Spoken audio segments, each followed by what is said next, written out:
Fishing like a local isn't just about catching fish. It's about connecting with the environment and the people who call it home. It's about hearing the stories and traditions that have been passed down for generations and sharing unforgettable moments with the people you meet along the way. Fishing like a local is having an experience that stays with you forever. And with Fishing Booker, you can experience it too, no matter where you are. Discover your next adventure on Fishing Booker. Ryan Reynolds here from Mint Mobile. With the price of just about everything going up during inflation, we thought we'd bring our prices down. So to help us, we brought in a reverse auctioneer, which is apparently a thing. Mint Mobile Unlimited Premium Wireless. How to get 30, 30, bit to get 30, bit to get 20, 20, 20, bit to get 20, 20, bit to get 15, 15, 15, 15, just $15 a month? Sold! Give it a try at mintmobile.com/switch. $45 up front for 3 months plus taxes and fees. Promo rate for new customers for limited time. Unlimited more than 40 gigabytes per month. Slows full terms at mintmobile.com.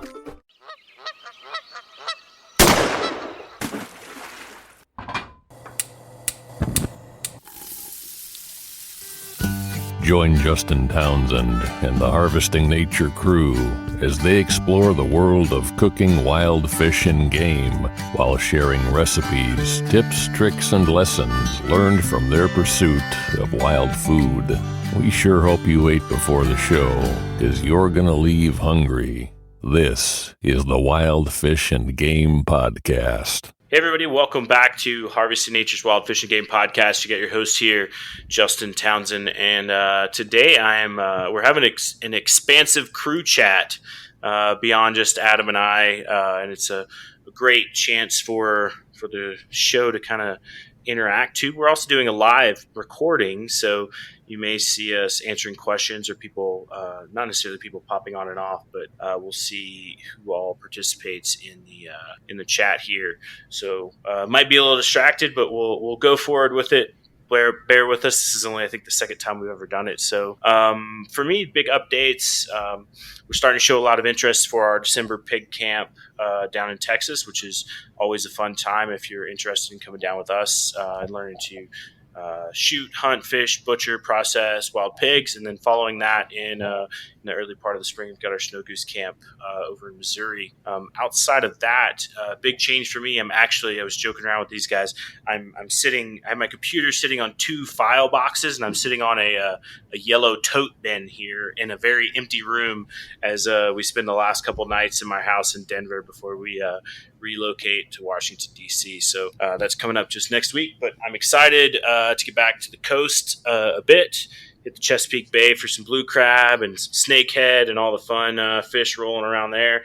And then I'm going to try to put together a fall whitetail tour. Brandon and I have been talking about it, trying to hit up the East Coast a bit, chasing whitetail. So we'll see how that's at. I know Pennsylvania tags just went on sale for residents. So non-residents, I think, are here in a couple weeks, and then followed by a bunch of other states. So we'll try to get out and do some fun East Coast hunting while I'm out there. Let's see. Outside of that, I think really that's my main focus. I'm trying to think how I can incorporate some adventures into my week-long trip from Denver over. We're gonna slow roll it with the kids. So we'll stop in some places along the way and just find some adventures, do some hiking, some fishing, probably some foraging while we're out there, and probably not as much cooking. But we'll see. It should be a fun time either way. Looking forward to setting up a new office and new podcast studio once we get into the new house next month. So should be good to go. Adam, what about you? What do you got, buddy? Not a whole lot. We're just messaging back and forth with a group of friends right now, trying to get into our annual moose or grouse hunt, or goose hunt, as it were. So each year, if we get a tag, we go for moose. If we don't get a tag, which is more often, then we'll go for a big grouse hunt instead, and just kind of go for a week and camp and have a good time. And so we'll see. We're not quite sure what it's going to be yet, so I'm just waiting on that. It's my moose tag is still pending, so we'll have to see. But other than that, I've just been keeping an eye out on berries. The raspberries and black raspberries are starting to pop up. The wild strawberries have just finished up. The service berries, or Saskatoons, or June berries, or shadbush berries, or whatever you want to call them. They have lots of names. They're all out right now, so I've been harvesting those. Last year, I made a liqueur with them, and it turned out amazing, so I'm going to try to do that again. It was really good. And then I've just been out looking for mushrooms, and they haven't popped up yet. I know that they're going to be here any minute, like some chanterelles and lobsters probably. And other than that, I've just been gardening. So I've got some vegetable gardens. So this starting to produce a lot of herbs and onions and green onions and all sorts of stuff. So I've been kind of focusing on my garden a little more right now. So that's about it for me. Nice. Brandon and Quincy, you guys want to do a quick introduction? Yeah. My name's Quincy Milton. I am a writer with these guys, Harvesting Nature.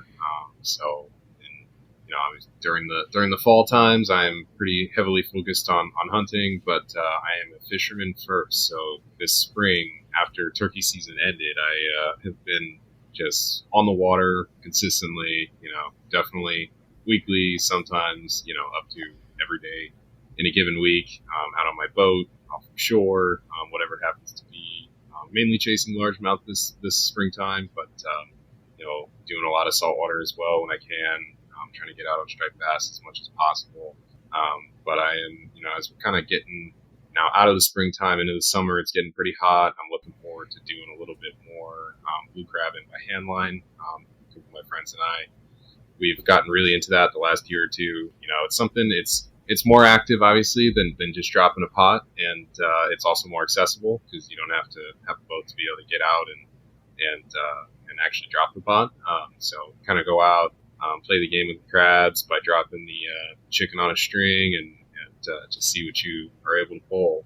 So that's honestly really fun, really active. And at the same time, you can take a rod with some squid on it and drop it down. And if you're not catching crabs, you can catch some scup or whatever else might be on its way by. Or best case scenario, you get both. So you go back with a whole pot of crabs and fish. So that'll kind of be what consumes me for the next month or so through the summer before some of the late summer and fall round fish start coming through here. Because I'll definitely be hitting that back up again when the blue crabbing starts to slow down a little bit. So. Nice. Brandon, you want to do the same? Yeah, sounds good. So, hey everyone, my name is Brandon Dale. I am a field staff contributor with Harvesting Nature. And yeah, pumped to be able to talk with you guys and sort of be here. But it's been a crazy busy spring for me. I have my fingers in a bunch of pots, and because of that, everything really fills up. But I think the highlight of my spring was definitely I'm the ambassador for New York State for Hunters of Color, and so we had a big annual turkey mentored hunt, and it was absolutely just spectacular. I mean, it's separate from the mentorship. I personally love to turkey hunt, and so I hunted like 26 days this past year. Which was crazy, and killed 4 birds personally and mentored another 4. So it was like just an absolute, I probably used all my good turkey karma literally on one season, and I'm good with that for the rest of my life. And yeah, it's just absolutely spectacular to see so many people get their first birds. And actually have like a mentee of mine who she tagged out and got her last bird on her own, and I was really pushing her to sort of be an independent hunter, and we've been hunting together for 2 years, and so the story of it all and how it happened, she tagged out on the last day, before 6 a.m. on the last day of season here in New York State, and so that was just really special to see. But I think aside from that as well, I also, my partner and I got a puppy, and so I've been we rescued she's I think she's a Tennessee Treeing Brindle, but that's basically a fancy way to say a mutt from Arkansas that's a squirrel dog. And yeah, she's avid about squirrels, and Quincy's met her. We've fished a couple times where we've been able to meet Beanie. And so I've been trying to train her, basically to become an upland dog and sort of a general purpose hunting dog. And so we've been working lots of drills, and sort of this past, I guess about week to 3 weeks ago is really when I've been pretty intense with shot training her, because we've got all the basic obedience down. So I essentially have been elevating her up to the 20 gauge blanks. And so she did pretty well in that. So I'm pretty pumped. And so now it's I think we got one more round of 12 gauge blanks to do. And then I think she's going to be ready to hunt. So probably looking forward to most in the next month or so, continuing to kind of work with her, and probably going to do sort of a live bird simulation hunt sort of at one of these preserves or something before season starts in September to really get some reps in for her. So I'm really excited about that. And then kind of tangential and related, but also happening is my guiding season. I'm a carp fly fishing guide in New York City, and so that's been picking up pretty well. Had a lot of clients out. We've had an awesome mulberry hatch and a great fishing season, so been doing that. And then basically just kind of checking out other fisheries as well. My girlfriend and I went camping at like the Deerfield River, which is an amazing spot. Going camping in the Farmington, and it's getting hot here, so really trying to like not particularly target that many trout streams unless we get some cooler days, but really continue the carp fishing, continue to sort of like train my dog, and then for me, it's also starting to think about archery hunting for like early season deer opener. So trying to get my bow reps in and that stuff with that nature too. So busy summer upcoming, but very excited for it. Awesome. Well, let's see. You guys kind of quickly covered your spring and summer plans. Adam, what do you got going for summer? Long distance thinking. Well, I spend most of July and August doing some pretty heavy mushroom foraging. I like to get into that as much as possible, and I missed most of the spring mushrooms this year, so I really am itching to get out for the summer mushrooms. So those will be like chicken in the woods, chanterelles, black trumpets, like all sorts of stuff like that. Lobster mushrooms, indigo milk caps, a bunch of different things. So I'll be spending most of my time doing that. And then kind of preparing for September because I'm never ready for, goose and duck season. I'm never quite ready. It just kind of shows up out of nowhere.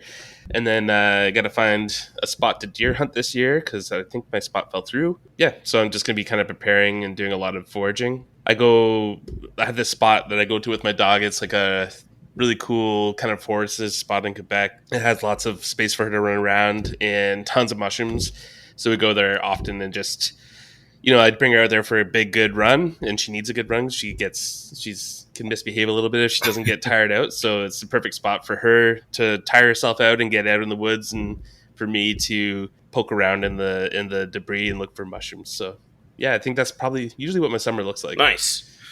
And I would say that you might be picturing some idyllic kind of Adam walking around with a nice basket and trumpets of the woods and everything, but it's more like scaling cliffs and slipping down mud and mosquitoes all over me and smushed bags of mushrooms when I fall on them. So it's a little more chaotic than the traditional like European mushroom harvesting that I think most people picture when you think of like going out to pick mushrooms. Yeah, definitely. I pictured you with like your wooden basket and like one of those special mushroom knives, and like you're like melodic music's just playing all around you as you walk through the woods, and you're sipping like a nice cold beverage. I don't know. Yeah, no, it's dirty and buggy and everything, but I still love it despite all that. It's like I get a similar drive and similar like excitement, I think, on a flush of mushrooms that I do on a lot of the things I've hunted before. So it's you're following that kind of spike in adrenaline and everything, and then I feel like I can get that from animals and from mushrooms, which is pretty cool. Nice. Yeah. That's awesome. I found a bunch of it was very surprising, but during turkey season, we usually have chicken of the woods as well in the summertime here, and like we're not that far. Like New York is maybe I don't know 10, 12 hours drive. But I saw it not just in New York, but in Connecticut and Rhode Island. I found chicken of the woods, like mature chicken of the woods, in May, which is very strange, all on trout streams. It was the weirdest thing. Yeah. So they're covered in fish. Because of my hands, I wasn't prepared. I'm like, they go in my fly bag. They're smashed. But very pleased. So excited to continue that as well. That should be cool. That's cool. I saw a lot on the mushroom groups. There were a lot of people finding chicken in the woods really early this year, which is interesting. Because usually you find them in July, August, maybe June up here. But this whole year has been kind of a different one for mushrooms. I think the temperature's been pretty chaotic across North America.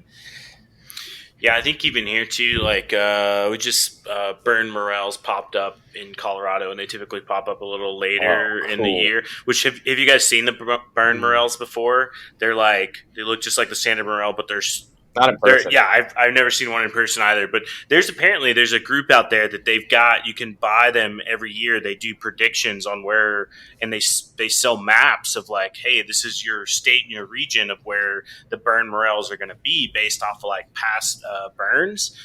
But the mushrooms themselves are just super trippy because they look like a regular morel, but they're just like, they're so very dark in color, which is cool. And I could imagine in my mind, I picture them like they've got to have like this cool smoky flavor to them, but I don't know.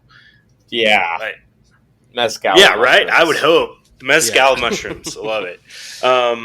I think too, it's yeah, Adam, you're like spot on. It's been pretty chaotic, I think, here because I watch them in like a lot of the mycological groups and stuff for Colorado, and people, will be very conservative with posting locations and stuff, but they'll be like, "Hey, I found oysters at this elevation in this general area," and so you can kind of start to see the pattern and like where the elevations are, because we'll get anywhere from 5,000 feet on up to 10, 11, 12,000, depending on the time of year. Like, it really just depends. And I think this year is going to be a little wonky, and it's already shown that way with some of the like elevations people have posted.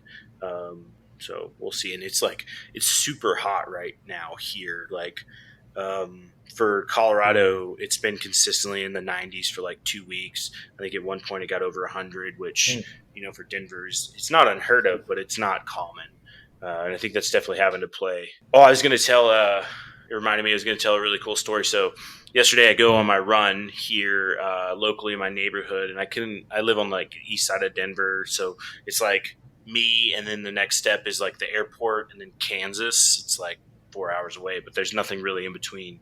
And I'm out running kind of by a space. When I first moved here, it was a big open field. There was like one like paved trail that ran through it, and then there was like one warehouse, and then since I've been here over the last 3 years, they built subsequent warehouses all around it now.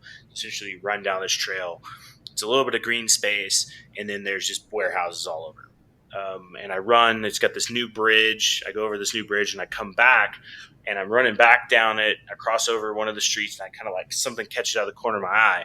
And if you go over to my Instagram or my Facebook page, you'll see like in my stories from yesterday afternoon, this like 4x4 mule deer is just like full felt, is just there. And his rack is probably 2 feet wide, just massive. He's there with like a little forky buck, and they're at one of the like drainage ponds that's in between all these warehouses. And I'm like, I wondered where all the deer have moved around to, and they settle in this. And so I stand there for probably like 5 minutes. This guy bikes past me, and he's like looking at me, looking weirdly at the deers, taking pictures with my phone and all that. And I'm just like, I can't believe it. And I watched them, and they like come out of the drainage ditch, and they go over and they like cross the street, and they move on. And I'm just like, this is insane.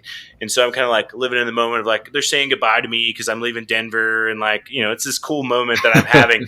And I run through, and I cross into like this next drainage pond, and I catch something out of the corner of my eye again, and there's 2 deer like in the tall grass. All I can see is the felt antlers sticking up and like their ears. And I'm like, there's 2 more deer. There's like literally 4 nice, good sized deer within 200, 300 yards of each other in a place that's surrounded by Amazon warehouses.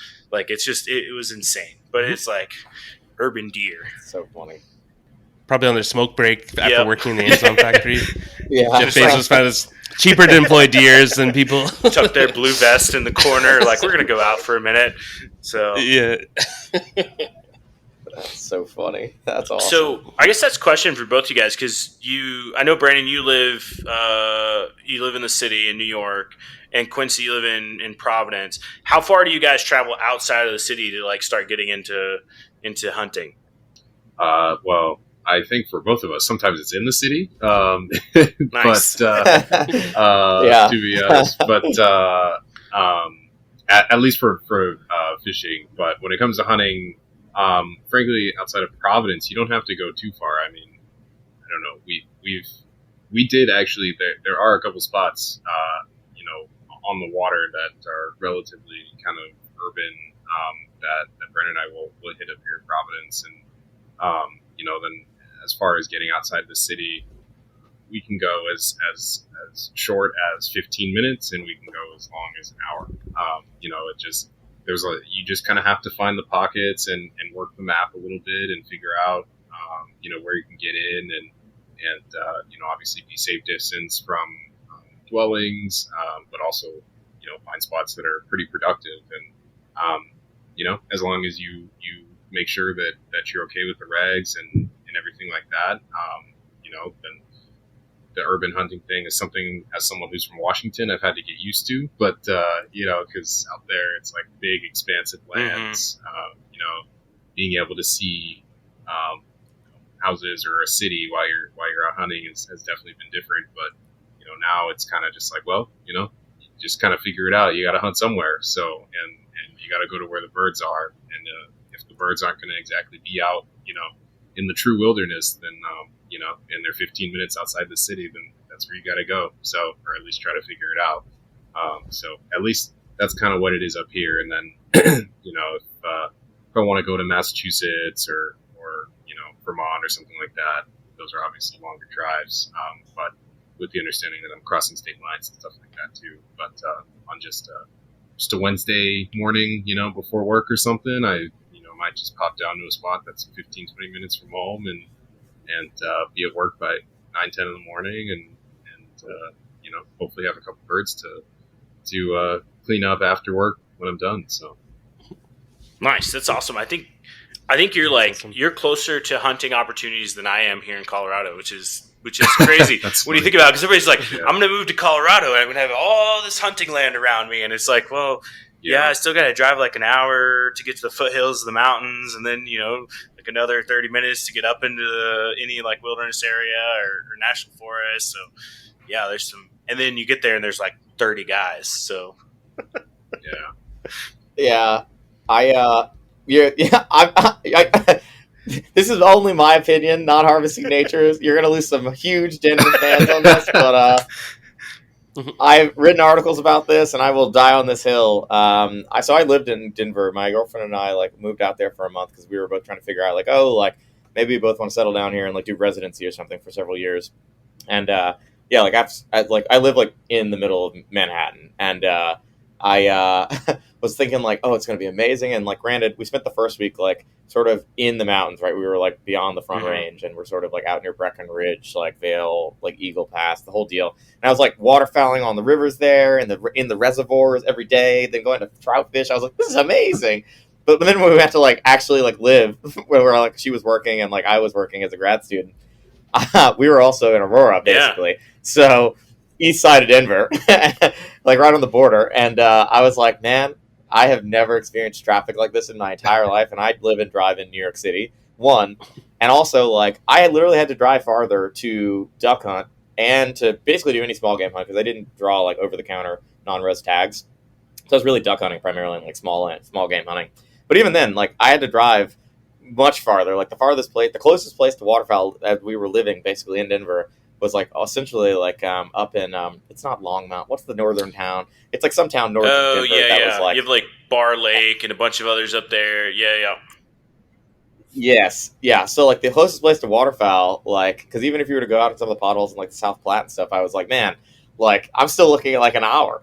And I think that, as Quincy was saying, whenever I'm in Providence, which my girlfriend lives there, so I split my time a decent amount.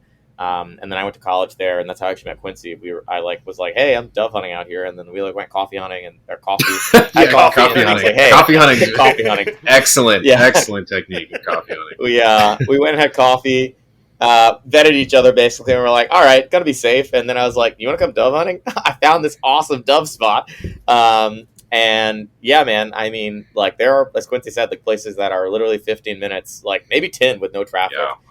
In the middle of Providence. And to paint a picture of what this looks like urban waterfowling is something that I do a lot of, in Long Island and also in the adjacent parts of New York City as well. But in Providence, it's actually really nice because it's so much more accessible. You have so many river access points, and also there's a lot you have a lot of protections with below high tidal line as long as you can publicly access something. And I was super surprised, but also remember talking to Quincy and our other duck hunting buddy Addison, and I was like, guys, we got to go hunt this spot. It's loaded with birds. It's off this really popular bike trail, but we can do it. I know how to access it. I think we can do it. We got to play the tides. And Quincy and I were like, oh man, we got to figure out how to enter in, because depending on how you get out, you have to make sure you can get out with the right tide swings and everything. And it's it was great. We saw a lot of birds, and I think it's one of those things that a lot of people don't necessarily think of waterfowling or outdoor or any sort of hunting or even fishing, right? As someone who fishes in Central Park every day or just about, I still have people who are like, you can fish here, this is legal. And I was like, yes, here's the reg books. Here are pictures of fish from yesterday or today. And so I think it really is, it's a lot of education. And I think especially hunting, it's people are always first to think oh, is this legal? And so you have to know your law. I think that's like a big part of urban anything. But to get back to your question, I will die on the hill that I think East Coast in general, you have way more hunting access, especially if you're going to live. If it's necessary that you live in a major city, I think that you have way more access to hunting because there's so many pockets of public land around. I've written an article actually about how many acres of public land are just around New York City within an hour drive, and it's like 3,200 acres of public land that you can bow hunt on, you can waterfowl, you can sometimes shotgun turkey hunt, you can bow hunt turkeys, you can small game hunt with shotgun, and obviously all the fishing within that. But that's like within an hour drive of New York City, and if you expand that to even larger zone, like you're looking at like anywhere close to like 5,000 acres of like public land, like within an hour and a half drive to and from the city. And it's like, there are places that are much closer depending on where you're at in the city.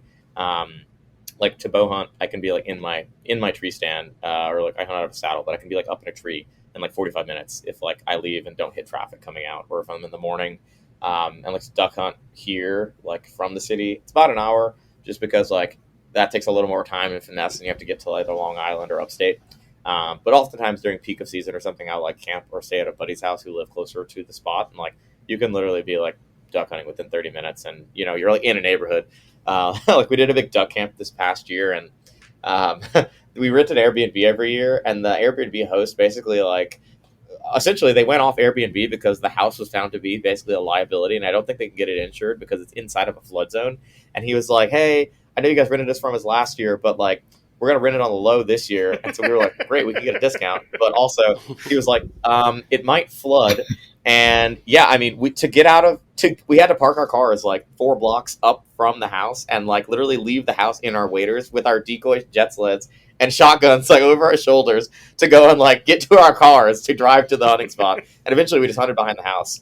And it's like, it's kind of crazy, but there's a lot of good hunting in the East Coast. And I think especially, you know, when you move to the East, I'm curious to hear your perspective too on it, Justin, because I think that like also given the prevalence of just like how easy it is to get tags, how easy it is to cross land boundaries, like state properties and hunt in different states. And also just like, again, like you don't have, yes, you have pressure, of course, especially on weekends and on places that are nearby, but like there's a surprising amount of like freely accessible, non-pressured public land if you're willing to like find it. I think that's one of the coolest parts about like living in a city. It kind of forces you to think outside of the box a little bit and sort of think, okay, like how can I access this? And like access is the biggest thing. It's I'm looking forward to it.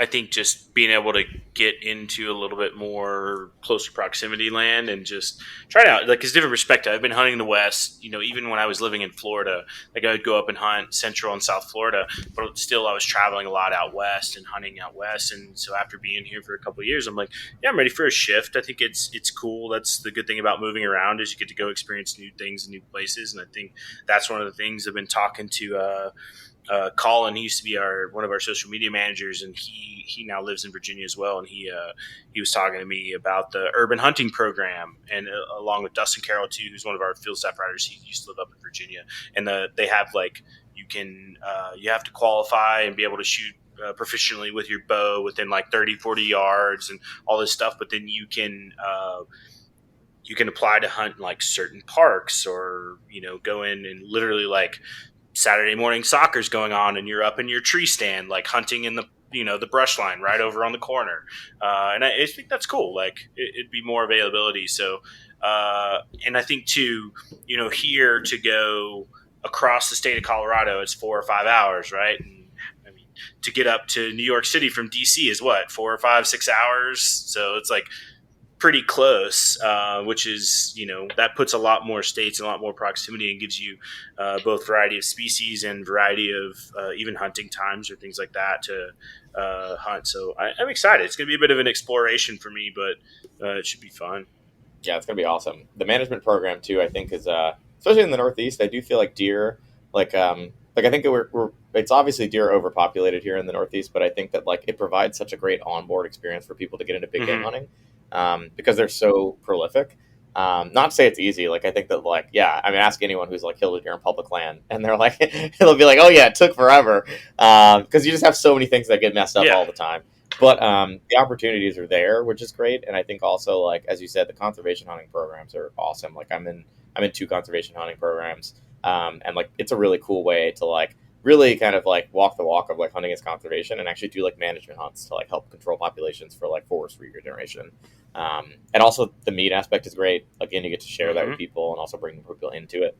Nice. So it's cool. Adam, do they have in some of the urban areas in Canada, do they have similar programs that you know of? Not that I know of. Although I started hunting a bit later and after I had left the city, so I had never actually looked into it. But I never heard of anything like it up here. I know that sometimes if there's like a deer problem in a certain place, like where I grew up, there was like a really rare bog in the middle of the city that they kept up, and there's all these deer basically eating it and then eating all the vegetation, and then buckthorn would replant itself, and so the bog was just turning into an invasive buckthorn forest, which was no good. So they would bring in like urban hunters with bows to manage that. So I don't know if there's like a program in itself, or if it's just brought in when needed, kind of thing. I'm not sure how they chose the hunters for that, though. I know there's a lot of too, like a lot of the national parks on the East Coast are starting to kind of go towards like a hunting management model and opening up like lotteries or quota hunts, which I think is cool. I've heard of a few kind of in the Southeast I'm going to look into to try to get out, but I think that's another.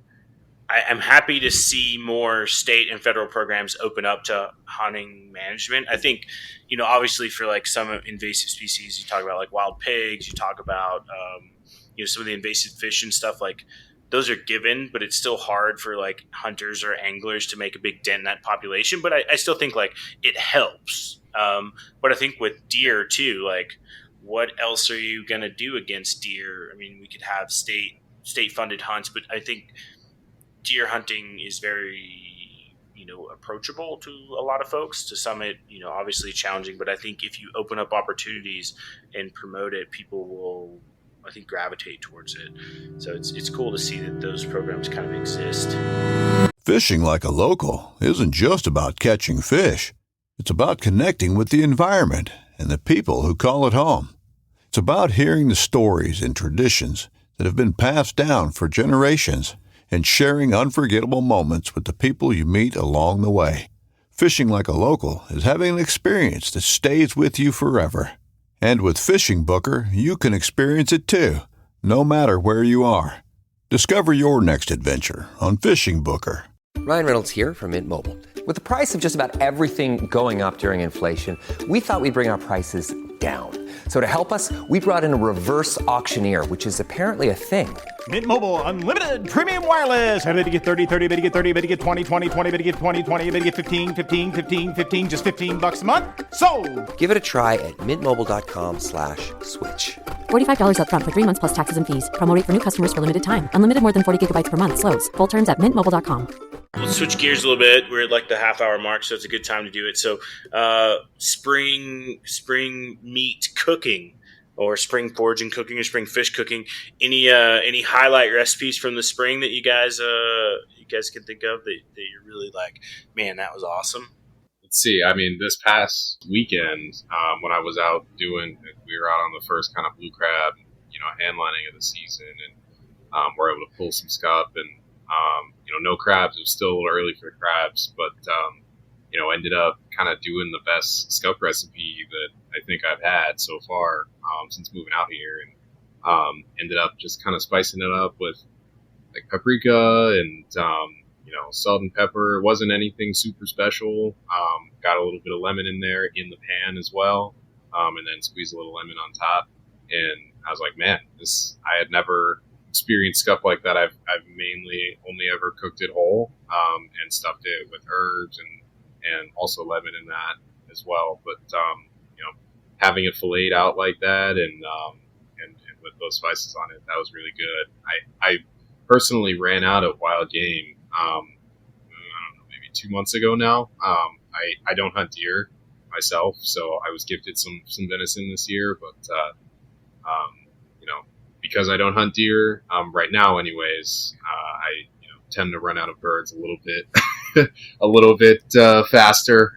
So I'm a larger guy, so I like to. I don't necessarily try to stretch it out as much as possible because I gotta get that intake in. So I tend to run out of my wild game a little bit earlier, and then of course had my turkey, but that lasted, I don't know, maybe like 6 or 8 meals or so. I'm looking forward to really doing a lot more with fish over the course of the summer.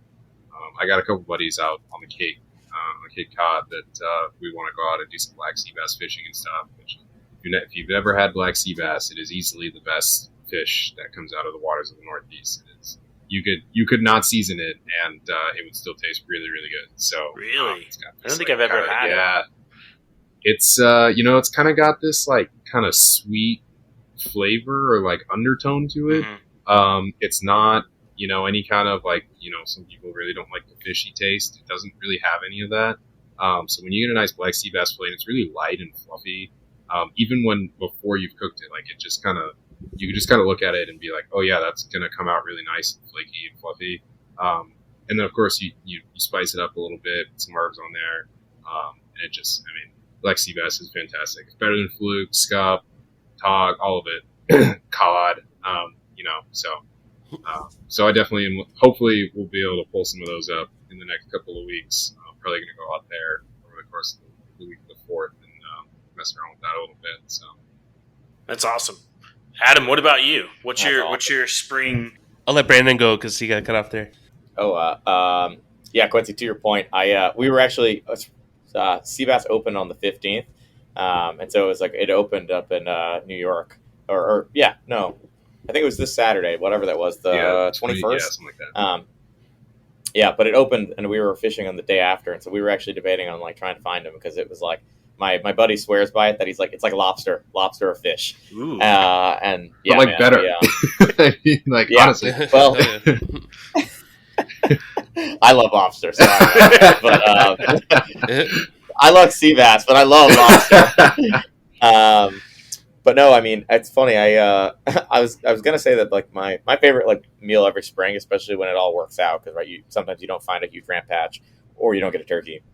But I absolutely love like being able to do like a classic sort of like turkey fried nuggets, and like I do like a sort of like a Chick-fil-A base-ish off a recipe. So there's like a sweeter batter with like a powdered sugar, paprika blend, and then like kind of flash fry that to where it's like nice brown and crispy, and then I'll like have a ramp pesto from like Fresh Forward Ramps, and like sort of spread that as a dipping sauce on it. It's just like it's so seasonal. It's just like beautiful spring, like welcome. So I'm a big fan of that. But I was actually I've been on a fish train like for the past like week, just because I went fishing like this past weekend with some buddies out in the saltwater, and porgy. To your point, Quincy, I absolutely love it, and like this is the time where once a year I know that I'm gonna have one of my favorite ways to prepare porgy, which is actually raw, like sashimi. Porgy they're like no risk for parasites, which is nice. So you don't have to pre-freeze them or anything. And then, like I said, we caught a bunch of fluke, and I love sushi in general. And so like it's really hard. It's very hard to find. Like we don't have like that many salmon runs here that I reliably can like consistently count on getting for porgy. Are easy to catch and also delicious. And like so I made some sushi rice. I did basically just like a quick fillet, pulled the fillet out, like threw it into the freezer a little bit to let it firm up and cool. Little ponzu, cross sliced, and then I actually had some fluke too. And instead of cooking it, I actually did that sort of sashimi style as well, also low parasitic risk. And I actually found that it was kind of similar too. It was also a little sweet, which I really appreciated. So I've been eating like raw fish for the past like week, and it's just been awesome. Like I finished off the last bit that I have. So it's one of those things where it's like I've tried it where you freeze them and then thaw them and then pull it out, and it's like the texture is never the same. So yeah, I'm looking forward to also doing that in general if I can go out and catch some more porgies, but also doing some more like just freshwater fishing in general. Like I think I kept a couple trout like 2 weeks ago, and so unsure what I'll do. I do like a Chinese like open fish Chinese like sort of braised dish where it's like a lot of like herbs, Chinese 5-spice, like stuffed with like scallion and ginger, and then like you broil the fish and then like base it in like a Chinese white wine, and it's like you pick it off the main fish, and it's just like summer. So I'm looking forward to doing some fish stuff as well. I should point out that for those who are not New England based, that Scup and porgy are the same thing, because there's a million nicknames and stuff for everything in New England. It doesn't fish all the way up to like buildings and stuff. Like New Englanders seem to have a nickname for everything. So Scup I think is like Porgy is what, more widely known, right, Brennan? And then Scup is like the more I New think it's like England a broader type. class, Yeah. and Scup. Okay. Yeah, That's like exactly. the more New England term. So now I guess I've become a true New Englander now, using all these different terms and stuff. Same with like Fluke. But anyways, thought I'd point that For out. people who are in the Atlantic on Florida, though, they're south too. They're not just Yeah, I on was the gonna say, Northeast coast. They're like all the way we've back. had the porgies down there in Florida as well. I'm trying to think of running across them, if I ever ran across them in the Keys. They may be there, and I just maybe wasn't up on my fish identification, which you start getting too broad salt water, and it's just like there's like a bazillion fish. You're like, what did I just catch? Like, I don't know. Like, Yeah.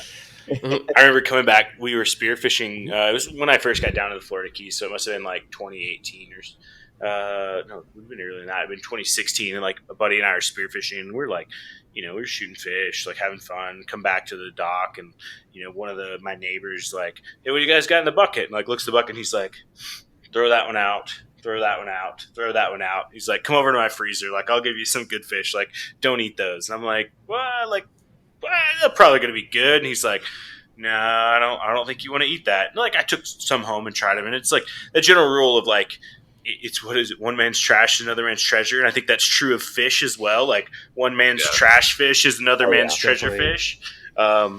So definitely, but there's so many varieties of fish, and so many too regional nicknames. What's the one? I'm trying to think off the top of my head. It'll come to me in just a minute, but it's essentially like in the ton. Is it tunny fish, or they're in a mackerel family, but they also get confused with like tuna as well. But they're like a darker. So I need to get a name of it now. Are you talking about little toonie? So they have tunny fish. I've heard the other names. Tunnies. I know tunnies. Yeah, let me look it up. Aren't those albies? So I think they're a subset of them. So skipjack tuna is what they're called as well. But then they get mixed up with another. I'm gonna have to look this up. Our tunny fish the same as tuna, but it's different. Same but different. So like in the Keys, whatever one skipjack tuna, I feel like is it. Or maybe it's another mackerel tuna, something like that. But there's one that like false albacore is another name. They call them bonita as well in the Keys. And that gets, you got like bonita and bonita, and you get like a big mix up of them too. But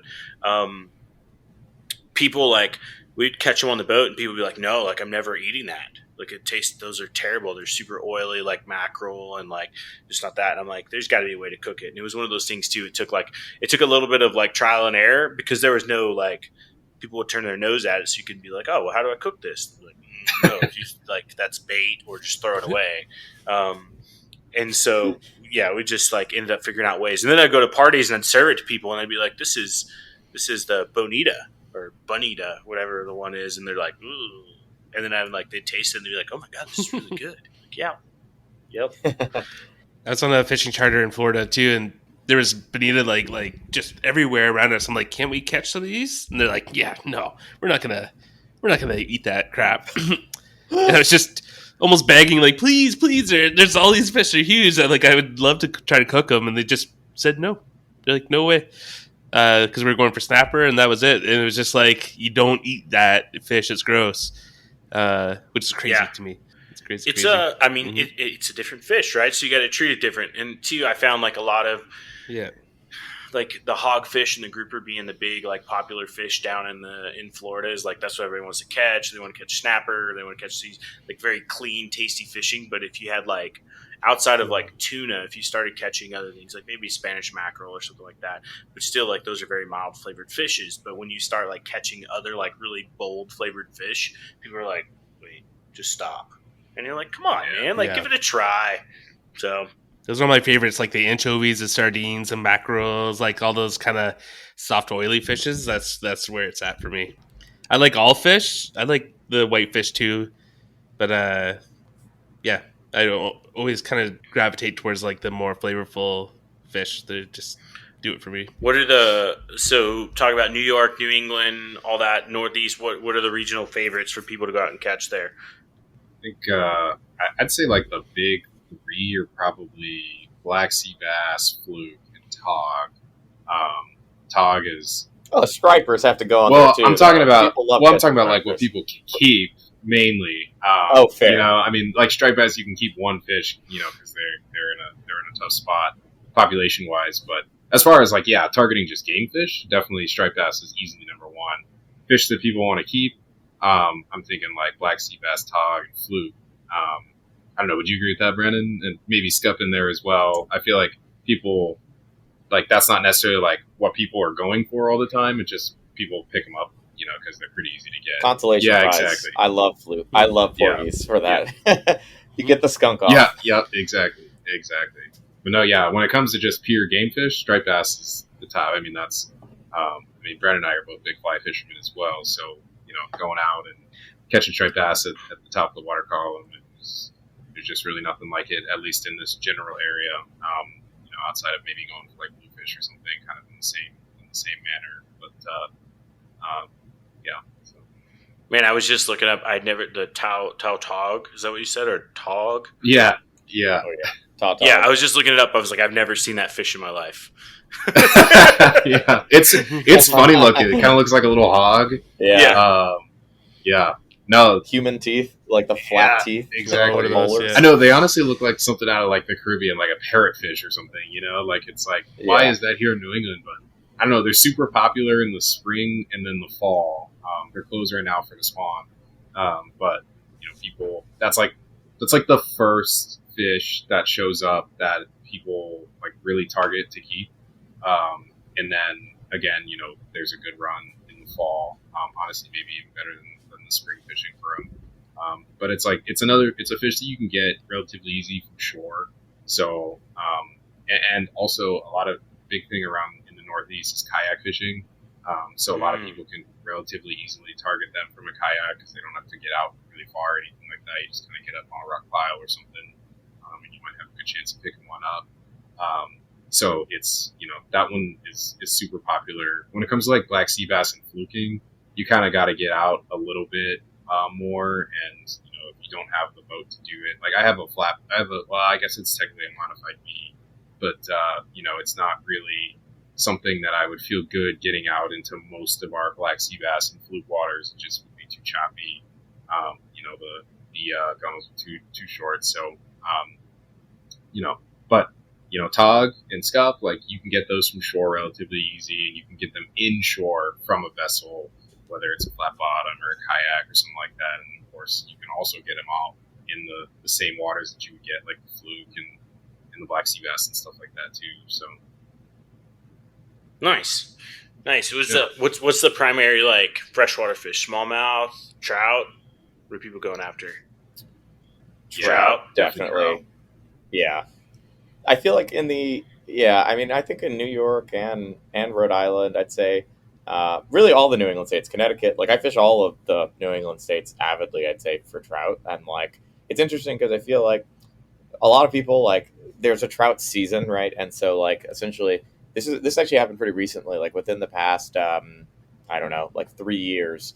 Rhode Island's actually the only state, and Maine, that have like a closed trout fishing season, like in the New England area. New Hampshire, I have to rain check on too.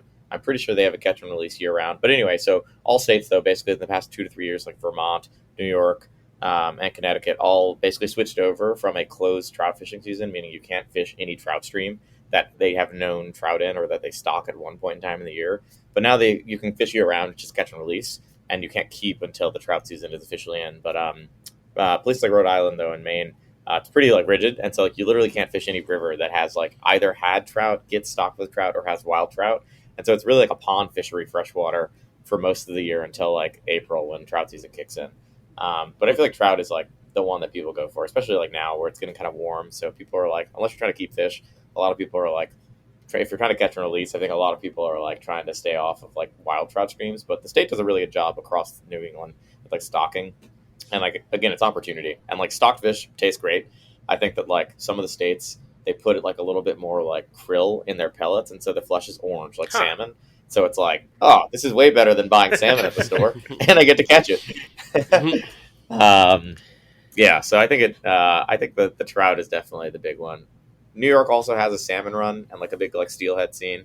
like upstate, and like a lot of people go out there for salmon as well. And same on Lake Champlain, there's a big like salmon population as well. Connecticut also stocks some salmon streams, like rivers with salmon runs. But I think mostly trout is kind of the name of the game. But a lot of people do bass too. I don't know, but what's the keep scene like? I don't know, Quincy. You do a lot of bass fishing. I mean, I personally don't really keep bass myself. Most of my like catch and keep has been just bottom fishing saltwater. If I go out with a fly rod, not that I'm opposed to keeping, it has kind of worked out to be mostly catch and release. But there is definitely what I noticed when I moved out here was there's a big kind of just pond fishery, scene, I guess, more so even than where I came from. I think in part because there's so many publicly accessible ponds.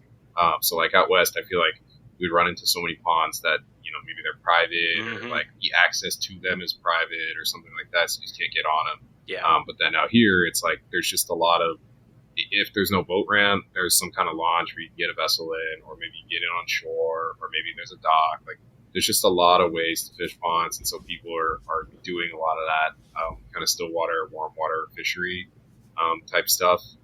A lot of times when I you might run into somebody at a dock or something, or at a boat launch, and they're like, "Oh, I pulled a 5-pound bass out of here, however long ago, whatever."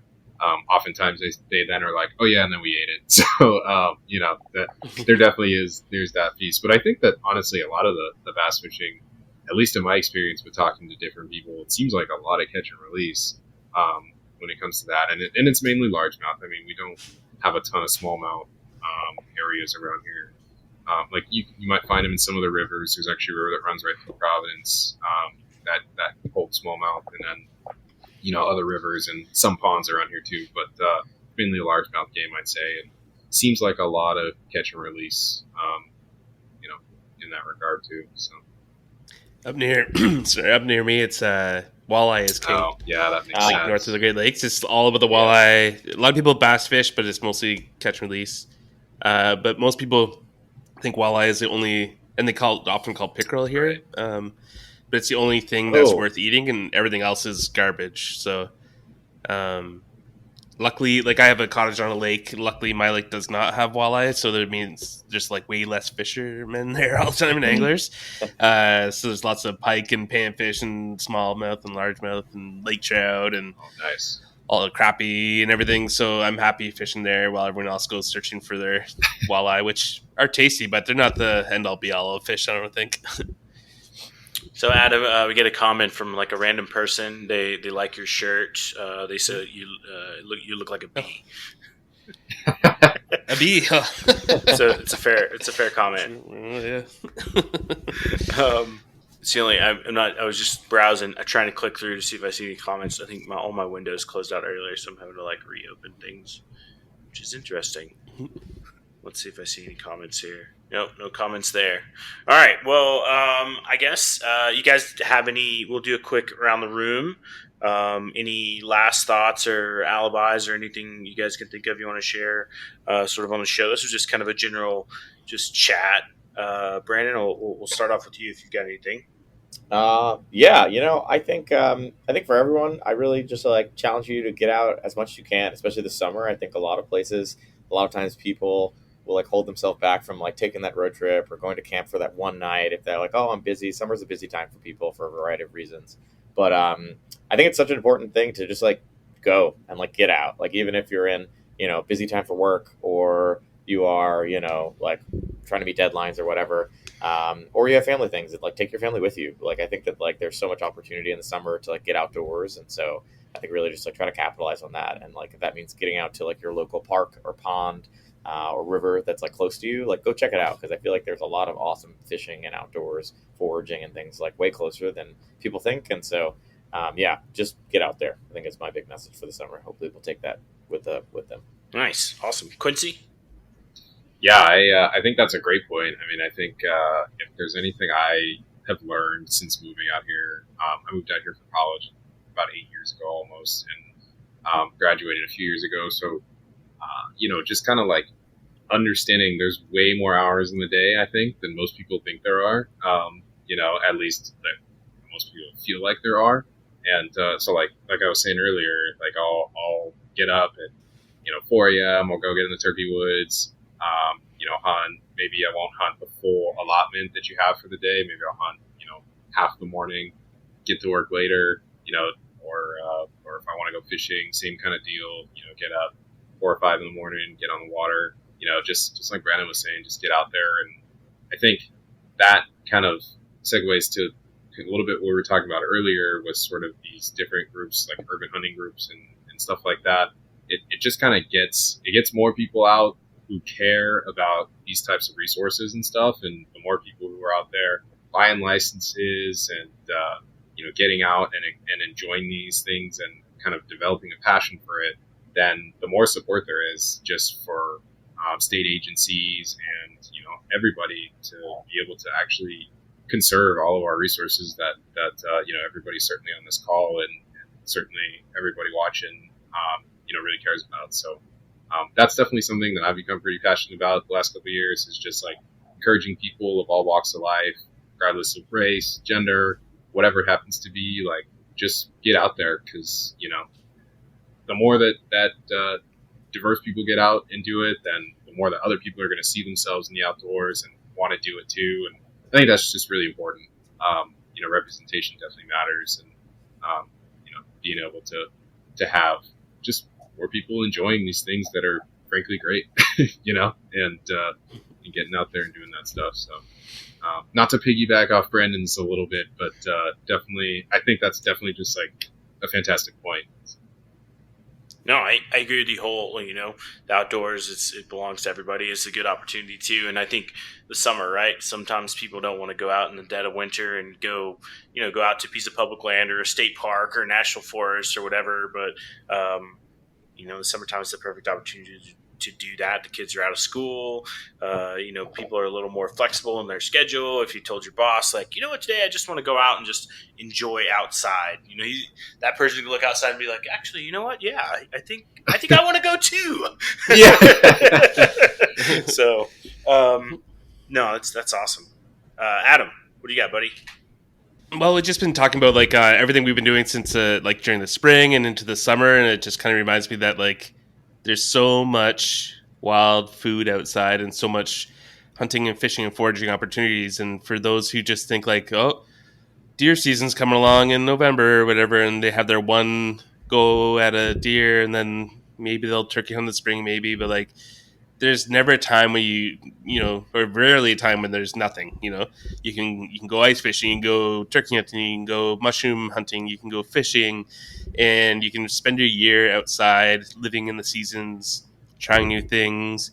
Some years will be boom years, and some years will be bust. But even if you get busted turkey hunting or skunk fishing, there's mushrooms on the way home or stinging nettles to pick or something. So just don't pigeonhole yourself into one thing. Like, I'm only a deer hunter, I'm only a duck hunter, I'm only a fish an angler. Like, there's stuff all around all year round. Get out there and find it, and find what makes you happy and excites you, because there's more than just the thing that you do, I'm sure of it.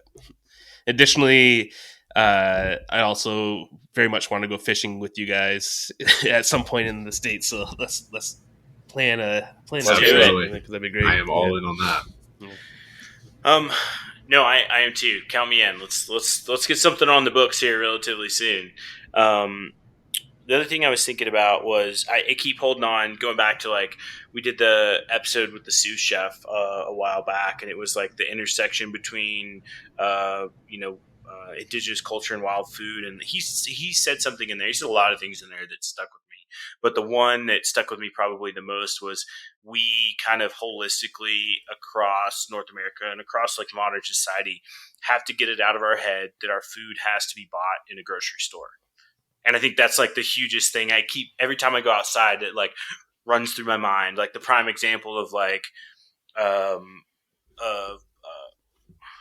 Paul from Missouri coming up with the red bud jelly jam recipe, and like me showing my daughter, and I'm like, look at this, like this is so cool. It's like red bud tree. We just take the flowers and make it like we need to go out and be on the lookout for that. She's like, Dad, like there's trees right outside, like in our front yard, that are that tree. And it's just like those things of like, we, have trained our mind so much to sort of like overlook a lot of this stuff. And it's like, all right, when I'm outside, I'm either doing a specific activity or I'm going to point A to point B.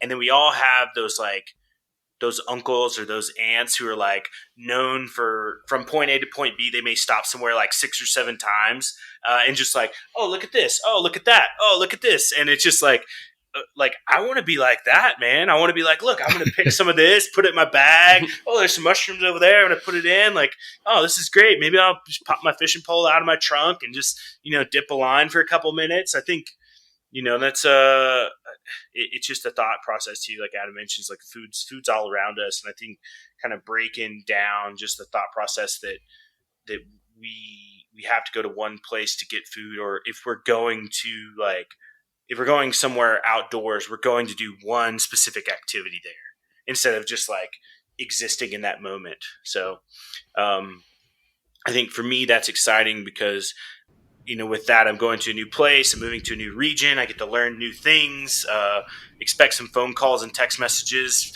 of like, hey, what's this? Help me out, please. Yes. So I think, but that's part of the adventure, right? Is just trying to figure it all out and just really just enjoying it. But I really thanks guys for hopping on tonight and just kind of having a chat. Like, we didn't really have a set guideline of what we were going to talk about. And I think it's great. We generally have a lot more structure to our show. So sometimes it's fun just to get on and just chat and just shoot the breeze and catch up with everybody. So thanks everybody for listening out there and watching. If you're watching the live stream or if you're going to watch it later and you make it this far, an hour in, and you're still enjoying our soothing voices, thanks for that. And whatever podcast platform you're listening to or whatever social media platform you're listening to, make sure you're following Harvesting Nature. Make sure you're subscribed.